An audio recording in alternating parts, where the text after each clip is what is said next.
সামনের গাড়ি অ্যাক্সিডেন্ট করে, পেছনের গাড়ি অপেক্ষা করে না, পাশ কাইটা কাইটা চলে যায়।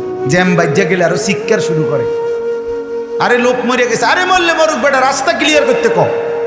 ঠিক কিনা বলেন না কেন? ধরে বেটা বেটা কেডা মরছে না মরছে বেটা, এর লেগে বুঝি মানুষের রাস্তা আটকায় রেখে, মানে এই যুক্তি দেখা। তাহলে কেডা মরছে না মরছে মানে তোর মতো এক মানুষ মরছে। ঠিক কিনা বলেন না? তোর মতো এক সুস্থ সবল মানুষ মরছে বেটা, যে একটু আগে হাত নাড়তো পা নাড়তো, সেই মানুষটা এখন রক্তে ভাসতেছে বেটা। ভাবতাও নাই কিসের সময়, কার হাতে সময়? সবাই মেশিনের মতো যন্ত্রের মতো দৌড়াইতেছে। রাস্তায় দেখেন না সিএনজি অটো কি করে সবাই, কারো হাতে সময় নেই। ঠিক কিনা বলেন? কে কাকে ঠেলিয়া যাবে, কারো হাতে সময় নেই। কে কার জন্য থামবে? এই জন্য তুমি নষ্ট হয়ে গেলে বন্ধু, কেউ তোমারে ফিরাবার নাই। তোমার জন্য ভাববে কেউ, ডাকবে কেউ, কাঁদবে কেউ নাই। আরে আপন মা বাপের তো খবর নাই এখন।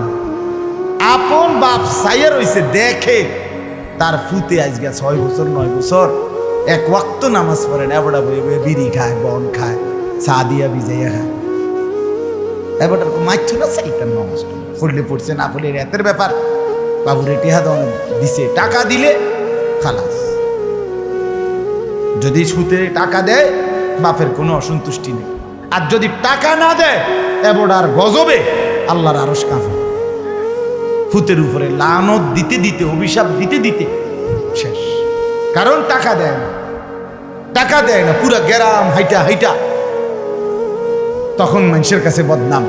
এই ফোলাগারে মানুষ করছি আমি, এই ফোলার লাগিয়া জীবন যৌবন শেষ করছি, 12 লাখ টাকা সুদে লইয়া তারে আমি নিজে বিদেশ পাঠাইছি।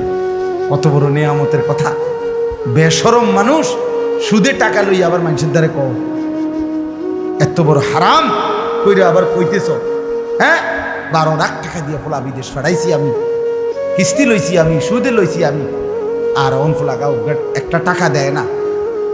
তার মানে সম্পর্কটা হয়ে গেছে এখন টাকা পয়সার ভিত্তি। আখেরাত কোথায়? আখেরাত